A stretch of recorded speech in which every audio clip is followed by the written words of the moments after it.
மேசம் லக்ன அன்பர்களே, எச்சரிக்கையான நாளுங்க இன்னைக்கு. பதற்றம், தடுமாற்றம், மறதி இருக்கும் நாளாக இன்று இருப்பதால் கையிருப்பு, கைப்பொருள்களை பத்திரமாக பார்த்து கொள்ள வேண்டிய நாளாக இன்னைக்கு இருக்கிறது.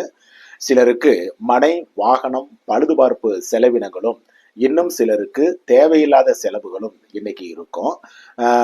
சிலருக்கு பிள்ளைகள் மற்றும் தந்தையின் உடல்நிலையிலும் கூட கவனம் செலுத்த வேண்டிய நாளாகத்தாங்க இன்னைக்கு இருக்கு. வாகனம் மற்றும் போக்குவரத்துகளிலும் கூட கவனமாகவும் எச்சரிக்கையாகவும் இருக்க வேண்டிய நாளுங்க இன்னைக்கு. பணியில் இருக்கும் இருப்பாளருக்கும் சோம்பலும் சோர்வும் பணிச்சுமையும் இருக்கும் நாளாக இன்னைக்கு இருக்கிறது. சொந்த தொழில் உற்பத்தி சார்ந்த துறைகளை சார்ந்தவர்களுக்கும் பழுதுபார்ப்பு செலவுகளும் பராமரிப்பு செலவுகளும் உள்ள நாளாகத்தாங்க இன்னைக்கு இருக்கும். வியாபாரம், பங்கு வர்த்தகம், யூக வணிகம், கமிஷன், தரகு, மார்க்கெட்டிங் துறையை சார்ந்தவர்களுக்கு கூட அலைச்சல்களும் செலவுகளும் இருக்கும் நாளாகத்தாங்க இன்னைக்கு இருக்கிறது. ரிஷபம் லக்ன அன்பர்களே, உற்சாகமான நாளுங்க இன்னைக்கு.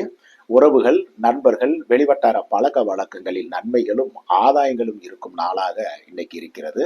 சிலருக்கு பிரயாணம், எதிர்பார்த்திருந்த நல்ல செய்திகள் இதெல்லாம் வந்து சேரும் நாளாகவும் இன்னைக்கு இருக்கும். இன்னும் சிலர் வீட்டிற்கு தேவையான பொருட்களை கூட வாங்கி குவிக்கும் நாளாக கூட இன்னைக்கு இருக்கு. காதலிக்கும் இளைய பருவத்தினருக்கும் மனமகிழ்ச்சி உள்ள நல்ல நாளுங்க இன்று. பணியில் இருக்கும் இருப்பாளருக்கும் உற்சாகமான போக்கு இருக்கும் அற்புதமான நாளுங்க இன்னைக்கு. சொந்த தொழில் உற்பத்தி சார்ந்த துறைகளை சார்ந்தவர்களுக்கும் புது ஒப்பந்தங்களும் ஸ்டாக்கு கிளியரன்ஸும் உள்ள நல்ல நாளுங்க இன்று. வியாபாரம், பங்கு வர்த்தகம், யூக வணிகம், கமிஷன், தரகு, மார்க்கெட்டிங், ரியல் எஸ்டேட் துறையை சார்ந்தவர்களுக்கு கூட இது அனுகூலமான அற்புத நாளுங்க இன்னைக்கு.